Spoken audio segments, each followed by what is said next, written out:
From border security to terrorism and THC, Governor Abbott is making decisions that have wide-ranging impacts on Texans. Everyone says they love what we're doing, especially what we're doing to secure the border, keep our community safe. We catch up with the governor in an informal setting, getting his perspective on issues and policies making headlines.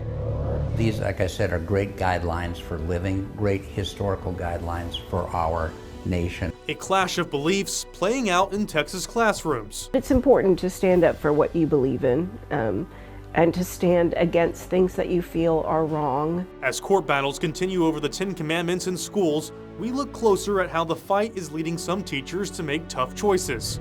The concentration of butterflies goes up and the impact of roadkill increases as well. Texas takes major steps to keep monarch butterflies from being killed by cars during migration season, why some people worry a move from the federal government could create a new risk. Produced from the Capitol in Austin and airing statewide, this is the award-winning State of Texas.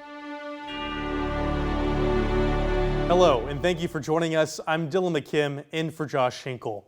Since Governor Greg Abbott launched his campaign for re-election, he's been making big headlines. From property taxes to border security, he's highlighted policies that could have wide-ranging effects on Texans. He's also a key figure in the court battle over redistricting maps. I had the chance to speak with the governor to get his take on some of these big issues. We caught up with the governor at a tailgate event before a Texas State football game. Amid the festive atmosphere, he took on our questions, including the district court opinion that cited the governor's own words as evidence the redistricting map was racial gerrymandering. With the case now before the Supreme Court, he pushed back on the lower court's finding. Listen, everything was done exactly as it needed to be done.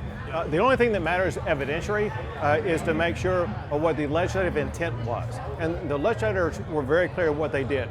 It's only them who took a vote and only them who voted on the maps. The governor doesn't vote on the maps. And so we know for a fact that there is no racial bias whatsoever. The governor said he believes the Supreme Court will allow the maps to stand for next year's elections. Listen, I do not want to speak for them. However, them putting a pause on it the way they did is a very promising sign. The governor also made news when he declared CARE, the Council on American Islamic Relations, a terrorist organization.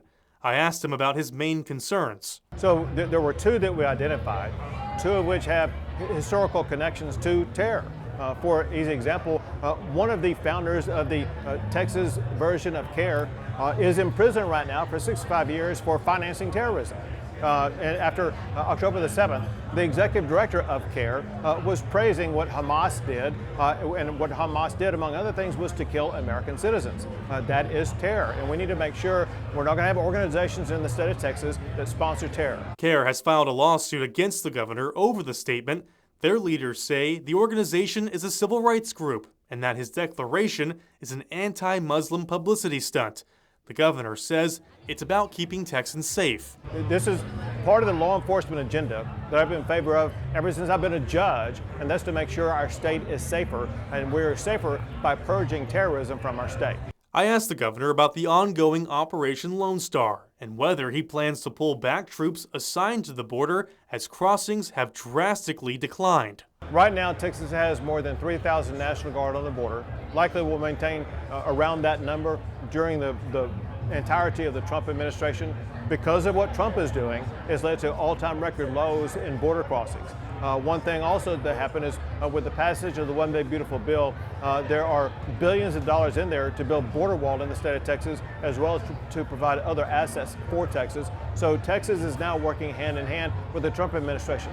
Our National Guard, some of them are deputized as Border Patrol agents. Our DPS who are working down there are authorized to work alongside ICE to make sure they're arresting and deporting those who are here illegally. The governor also shared his take on legislation passed by Congress to ban hemp-derived THC products. He supported state legislation to regulate those products. The governor said it's still not clear what this means for the Texas hemp industry. So we still need to look through what the congressional legislation did to see is it absolute, are there openings and gaps here and there, and we got to figure out exactly what was done, what was not done, and then figure out what the pathway forward is. At events like this tailgate, the governor takes a lot of pictures and shakes a lot of hands. I asked him what he's hearing from the people he meets. Everyone says they love what we're doing, especially what we're doing to secure the border, keep our community safe. Talk to me about cutting property taxes. They know about my property tax bill. They want to see that passed. The governor has a 5-part plan to cut property taxes. The one that's getting a lot of attention is his plan to abolish the school district property tax. Governor Abbott said that part of the plan would only apply to homesteads, not commercial properties. It's important to stand up for what you believe in and to stand against things that you feel are wrong. A new state law pushes one Texas teacher to quit her job, while supporters say it's an essential display of values. We look closer at the debate over faith, freedom, and the future of public schools. A law meant to protect the innocent, used to hide critical details after deadly encounters. We look back at the fight to close the Dead Suspect Loophole and why it matters to you.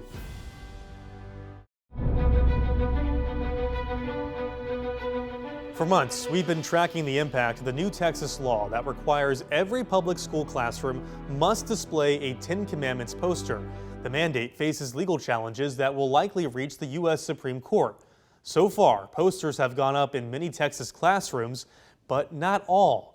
Supporters of the law have donated posters to schools, believing it's important to show the influence of Christianity on our country's history.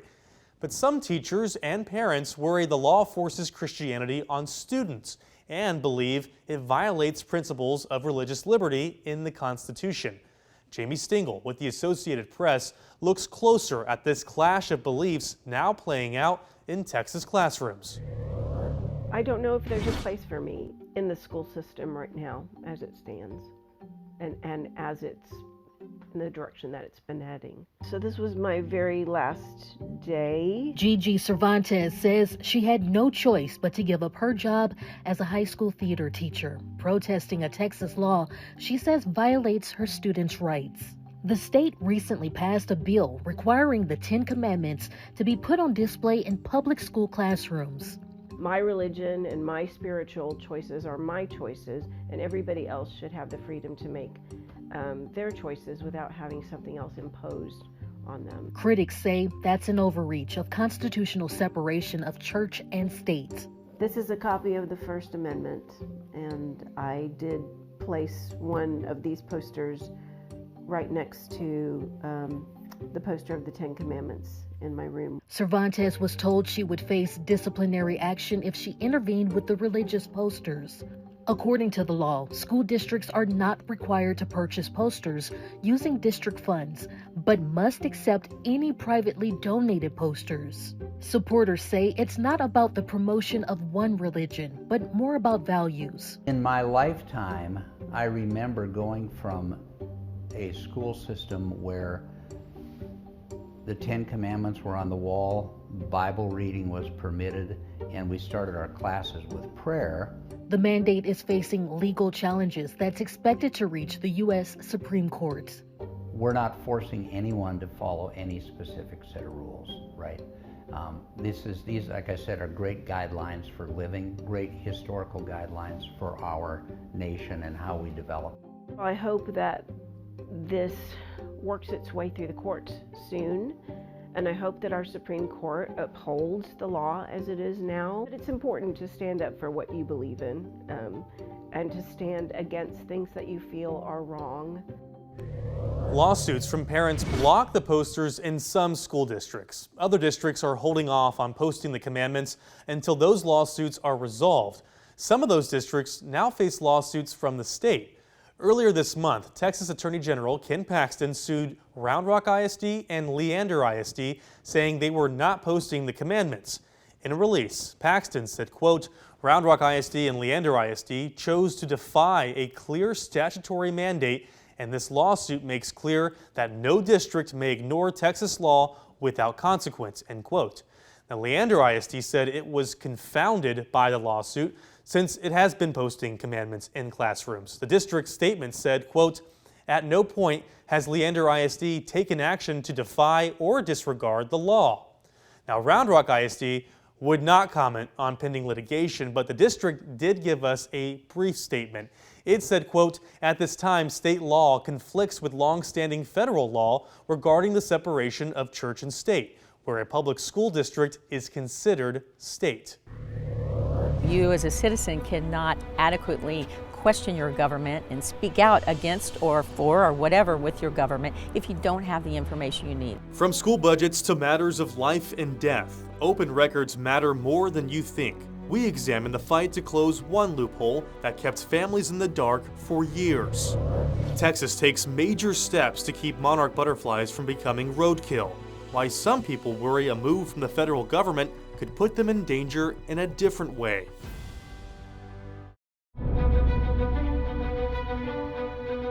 Decades, Texas law gave police discretion to withhold information if a suspect died in their custody.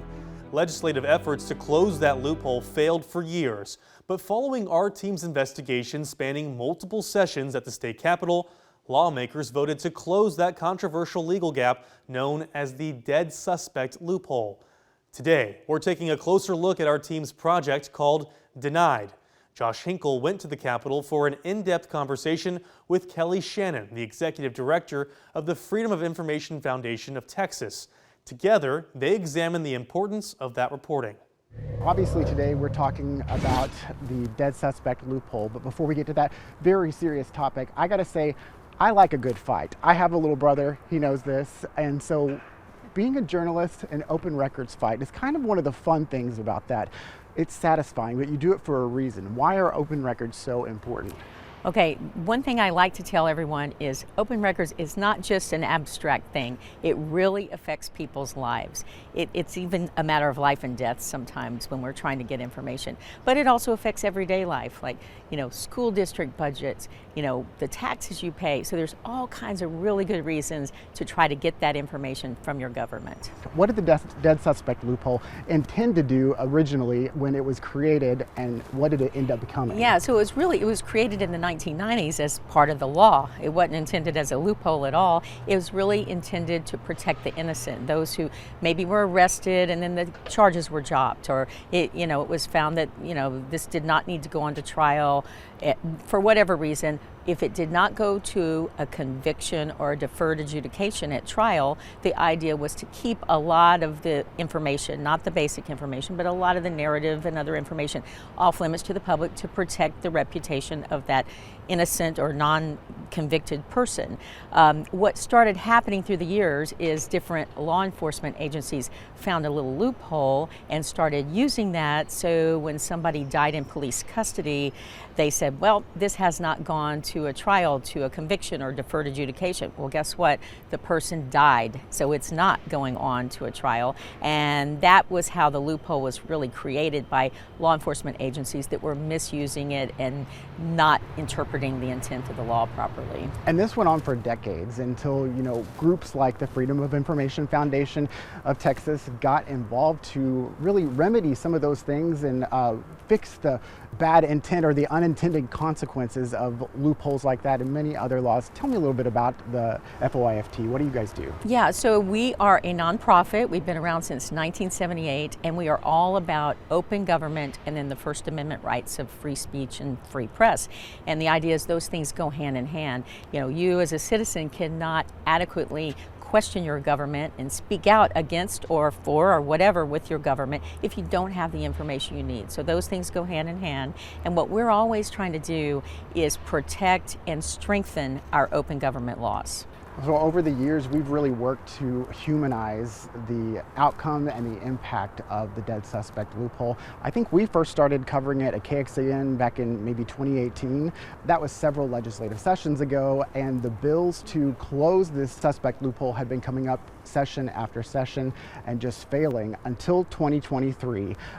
Prior to that, there was a very unfortunate circumstance that happened in Uvalde, as you know, the mass shooting that was there at the school, and that sparked a lot of concern about whether the Dead Suspect Loophole would be used in that case, because so many people wanted to see exactly what happened so they could hold the right people accountable, right? Yes, and to prevent something like that, hopefully, from happening again. If you learn from things, maybe you can take steps to prevent tragedies in the future.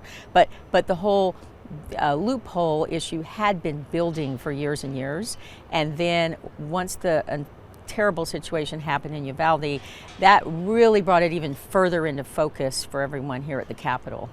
And when that really played out over the year after Uvalde into the legislative session, then that was the catalyst that really got a lot of lawmakers who maybe didn't realize the importance or the crucial aspects of this loophole and what it was doing. This really brought it home for some of them, because this was a tragedy you couldn't really ignore. So it went through the legislative process, and it ended up passing eventually. Yeah, after many sessions, yes. And it kind of got held up at the last minute. It was some weird drama there, like I've never seen really. The physical bill was actually lost in the process, so it never did get signed by the right people until some people started pointing it out and realizing, like, hey, this never went to the governor's desk, so is this a law that's going into effect or not? How did that play out? Yeah, and there was a lot of drama even before that, because, you know, as you say, there's a lot of different interests, and many people negotiate on a bill or raise questions about it on both sides. So a lot of that drama played out in the final weeks of the legislative session. And then you get down to the bottom, it seems like it's all passed. The Senate's passed it, the House has passed it, and then there was this question of where is the bill? And it turns out the lieutenant governor had set it aside for a bit while some other matters were dealt with and looked at. And then finally it was pointed out, hey, that bill's never been signed and made it to the governor yet, so that the governor can decide what to do about it. And so finally, you know, that scrutiny, you know, I don't know if that's what led it to pop out and appear, but for whatever reason, the scrutiny was very important, because the public needs to know what's happening with this legislation that the public is supporting. So that's what occurred. You can see more from Josh's Inside the Investigation right now on our website. We have a link to the full interview as well as to the complete Denied series of investigative reports. You can find it online in this week's State of Texas story. We want to continue what we're doing. We love where we are. We love the butterflies. Efforts in Texas are making a difference when it comes to boosting the population of monarch butterflies. But will it last? Why changes at the federal level are raising concern.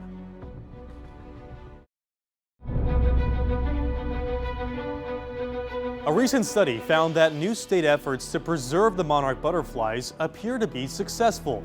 But that success might not last. The report comes as the Trump administration makes moves to roll back federal rules that protect the butterflies.